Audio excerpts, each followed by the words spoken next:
The Ascent Psalm 128 looks at the happiness of a family life that's based upon the fear of the Lord. And this happy family life affects the city as well. So it's a beautiful picture of the importance of the family and the need of the fear of God within the family to have such a wonderful family life. It begins by Shir HaMa'alot, a song of ascents. Again, the picture of the pilgrims going up to Jerusalem. This is another of the pilgrim songs. And notice Shir is a noun in construct with HaMa'alot. HaMa'alot has the definite article in the Ha and the ot ending, which shows a feminine plural from the noun Ma'alah, meaning ascent. So a song of ascents. Ashrei kol yirei Adonai hahulek bid rachav. Happy is everyone that fears the Lord. Ashrei is a noun plural from esher, meaning happy. And notice our happiness, literally it's plural again, like in Psalm 1, Ashrei ha'ish. Happinesses belong to all. Yirei is a cow participle from yara, masculine singular, to fear. So happy are all or everyone who fears Adonai, the Lord. And the fear here is a reverential fear for the Lord.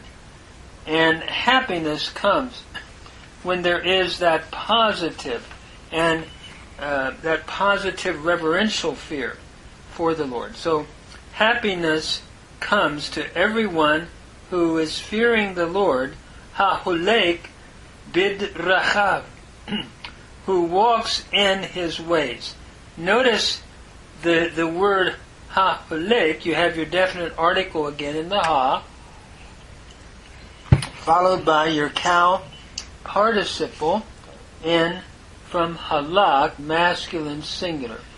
So happinesses belong to everyone who walks, or all who fear the Lord and who walk in his ways.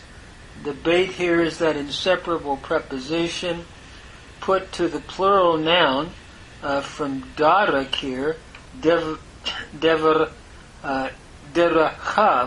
Notice the av ending, the yod and the vav with the comments, is showing a ending that's put on the masculine plural noun. It's a masculine singular plural ending, so third masculine singular. So we would translate it, the ones who walk in his ways.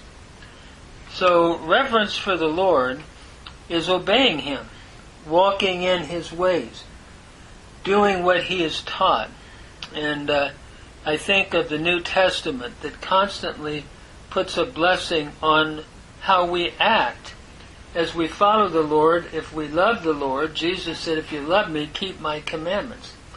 And so we're looking at the happiness comes to everyone who has a good reverence for the Lord in a positive sense, and shows that by walking in his ways, by living one's life as he has taught and commanded.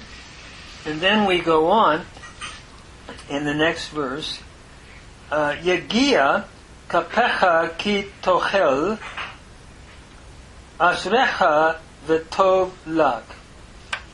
It says, when you eat the labor of your hands, happy are you, or happy is it for you, and it shall be well with you. Or happinesses belong to you, and it shall be well with you. Notice, yagia is from yagia, it's a masculine singular noun that is in construct with ka-pecha. In other words, the labor of your hands. And notice, I should say the produce that comes from labor of your hands. This puts a good premium on work and how work is a good thing. Even in the Garden of Eden, right after the creation, God had them tending the garden. So work is a positive thing. This can be used to show the importance of doing work, of being faithful to one's family in that regard. And so the toil of your hands, here's a noun again in construct with kafecha. Kafecha is a noun masculine plural with the segol yod suffix, or the segol yod ending, followed by the second masculine singular pronominal suffix in the cha. And so the product or the produce of one's labor, of your hands, you will be, notice, when you eat of that labor, there's a happiness, a feeling that you've accomplished something. And notice ki tohel, ki is your preposition introducing a temporal idea when you eat. And notice tohal, again, is from the root achal. It's a pei aleph root. And what has happened here, we have a dissimilation from techal, historically, to tochal, in these pei aleph roots where the aleph then prefers the holim, the o vowel, in the imperfect. So the produce of your hands, or the labor that comes and produces the produce of your hands, when you eat, happy shall you be. Ashrecha, happiness is belonging to you. Notice again we have that noun plural, ashrei, followed by the pronominal suffix cha, second masculine singular. So happinesses that come to you as a result of fearing God and doing work with your hands, and it shall be well with you. V'tov lach. In other words, it shall be joyous for you. Tov is an adjective, meaning we could almost translate it like a joyful thing to you. Lach is your inseparable preposition with your second masculine singular pronominal suffix in the ak here, in this final position. So what the psalmist is singing about is that the toil or the labor, the produce of your hands, when you eat of it, it will bring a joy, a happiness. And happy are you, and it will be a joyful thing for you. So again, we have this idyllic picture of a home where one is fearing the Lord and working to support one's family. And then we move on. He says, Eshtecha kegefen poria beyarkete vetecha. In other words, your wife shall be as a fruitful vine. Notice, Eshtecha is from the noun isha, meaning wife, and here it is in construct with cha. And so your pronominal suffix, second masculine singular. So your wife, notice it says, shall be a fruitful vine. Ke is your inseparable preposition as. Geffen simply means a vine. And poria is your cow feminine participle singular, from para, to be fruitful. So your wife shall be as a fruitful vine, biyar kete vetecha, in the innermost parts of your house. Notice again we have a construct here, a plural in the Sefer Yod with Veitecha, in the innermost parts of your house. The word, or the noun, is Yarcha, which means innermost part, or recesses of the house where the wife would be in the ancient world. So in the innermost parts, and notice it's plural, Yarkate, from Yarka, in the innermost parts of your house. Notice the word Beitecha is from, again, the word Bayit, and it is a noun in construct with cha, pronominal suffix second masculine singular. So in the innermost parts of your house, your children will be like olive plants. Banecha kishtili zaitim. That is, your children shall be as shetile zaitim, as olive plants, round about your table. Saviv leshul chanecha. Notice the plural noun, bane, from ben, or banim, in the plural. Here it's in construct with the segol yod and your pronominal suffix, second masculine singular, in the cha. So your children shall be as, here we have that kaf, that inseparable preposition as, and then we have the noun in the plural, shetile. Notice that noun is from shatil, looking at a transplanted shoot, or like a plant. So your children shall be as transplanted shoots or plants of olives, or of olives. Notice zaitin is from zayit, meaning olive or olive tree. And so we're looking here at an olive trees, no doubt. Your children shall be as transplanted plants of olive trees, which is multiple, or having a variety. So this is no doubt looking at a large family where children are a blessing to the family that fears the Lord. So they shall be like olive plants, saviv leshul chanecha, round about your table.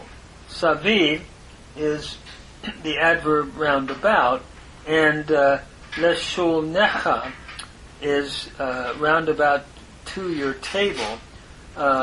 Notice shulchan is the noun masculine singular table with your pronominal suffix, again, cha, second masculine singular, preceded by the inseparable preposition lamed. So your children shall be as olive trees round about your table. Again, we're looking at the fruitfulness of childbearing here, and how the children will be sitting around the table and the family will be together. What a beautiful picture of what a home should look like. In today's world, everyone is so busy that very seldom do families even eat together. One is constantly on the go. And I think this is a beautiful picture here, an idyllic picture, but one that we need to recuperate and somehow gain again. I remember growing up when one of the most enjoyable moments would be to sit around the table with our parents and eat and fellowship and talk about the day's activity. So following this wonderful picture, he then goes on in verse 4, Hene chi chen yevorak gaver yerei Adonai. Notice, behold, surely it is thus, or thus shall the man be blessed. Surely thus shall the man be blessed who fears the Lord. Notice, Hene, we have that exclamation, behold, or surely, followed by the conjunction ki, or he, and then chen, thus, the adverb with the yevorak. Yevorak, notice surely, or indeed thus, shall the man, the gaver, be blessed. Notice yevorak is a pual imperfect, third masculine singular from barak, to bless. Here again, we have the shavah with a holam,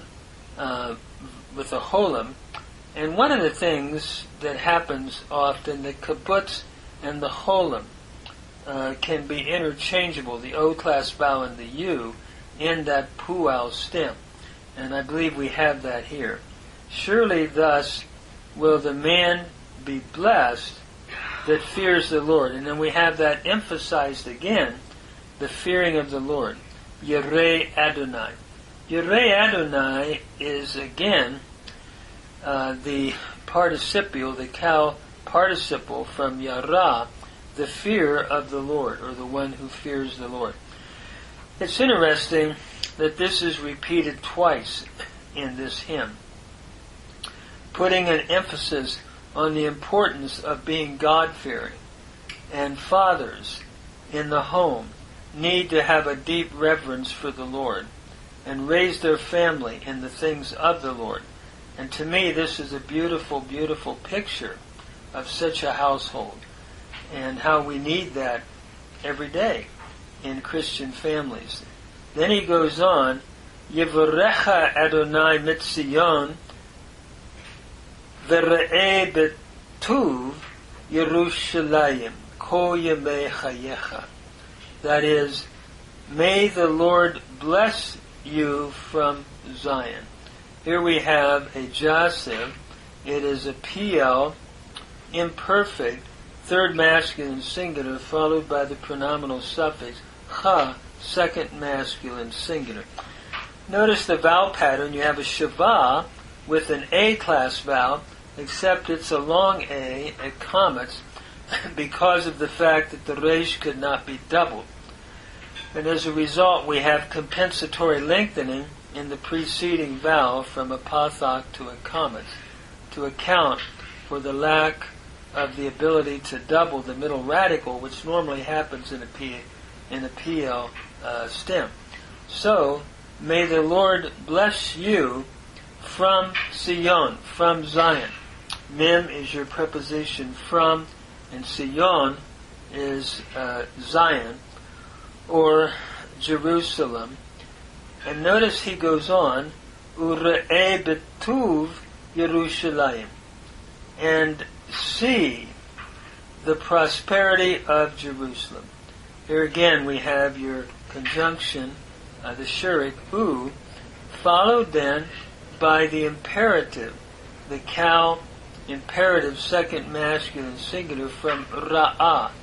So, and see, or look on, ra'ah beh, the prosperity of Jerusalem. Tuv is the noun that just means prosperity here, in construct with Yerushalayim, with Jerusalem. So, what a beautiful picture here. There's a blessing for the one who fears the Lord. May the Lord bless you, the psalmist is saying, from Zion, and see, or look on, the prosperity of Jerusalem all the days. May you look on and see that all the days of your life. Kol yemei chayecha. Kol is the noun here, meaning the complete or total days of your life. All of the days of your life. Yemei is the noun plural from yom, and remember the plural noun in yom is yamim, and here when you put it into the plural with the tzir yod, it's a plural noun in construct. So the totality of the days of your life, a noun in construct with chayecha from chayim, meaning life. Notice in that again you have the plural noun chayim Here now in construct, chaye with ha, again the pronominal suffix, second masculine singular. So there's a blessing here. And the psalmist is wishing a blessing from the Lord out of Zion, where God's presence dwelt, and on this God-fearer, may he look upon the prosperity of Jerusalem all the days of your life. And he then defines that even further by showing that you can have a good old age. That's the prayer here, or the exhortation, or the application. Ure'e vanim levanecha shalom al Yisrael. And see, or look, the children of your children, belonging to your children. Peace then be upon Israel. Notice u is just your conjunction and re'eh is from the root ra'ah, to see. It is a cow imperative, second or masculine, second masculine singular. So see, sons, banim from ben, and notice banim is the plural of ben, masculine plural with the em ending.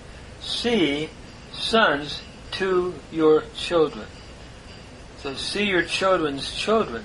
And the lamed here is your inseparable preposition, followed by the plural noun, ben, baneh here, with the sagol yod, and the pronominal suffix, again, second masculine singular. So see children to your children. So may you see really your children's children, and may there be peace, shalom, or wholeness upon Israel. Al is your preposition, followed by Yisrael. Shalom is just a noun meaning peace. So what a beautiful, beautiful picture of what the family life should look like, that the father should fear the Lord and walk in all of his ways. He should work hard to support his family and can rejoice in the labor of his hands, showing the dignity of his labor, what he's doing, at the produce that comes from that. And he then can be happy and have joy. His wife then will be like a fruitful vine, bearing children in the innermost parts of the house, and the children then are likened to olive plants, plants of olive trees, round about their table. So we're like olive plants that are round about the table, showing again the love of family. The children are sharing a meal together with their parents. A beautiful picture of family life, as it really should be. And then finally, surely is the man blessed again that fears the Lord. Double repetition of that. And the Lord then, may the Lord bless, he says, this man, you, from Zion, where God dwells, and may you be able to see the prosperity of Jerusalem all the days of your life, and then on into your children and your children's children. May you have long life, and may you witness the peace and prosperity of Jerusalem, and peace then may it be upon Israel. I'm reminded as Christians, as a Christian, that in the New Testament the church becomes the spiritual Israel of God, I believe. And also we look forward to the New Jerusalem. But in the meantime, the church represents the people of God. And so there can be a wish here that with godly families and fathers that fear the Lord, raising their children in the dignity of serving the Lord and keeping all of his ways, that there can be a great blessing on the heavenly Jerusalem, on the church that we that those who know Christ are members of. And peace then can be upon the whole Israel of God, not only the physical Israel, but the spiritual Israel, the church. I'm reminded of Galatians, where Paul prays even the Israel of God, which could refer to the church as the Israel of God today, or the people of God. So what a beautiful psalm. And the focus again, over and over, is upon fearing the Lord, reverencing Him. And may we be true God-fearers, or those that reverence the Lord with a pure heart.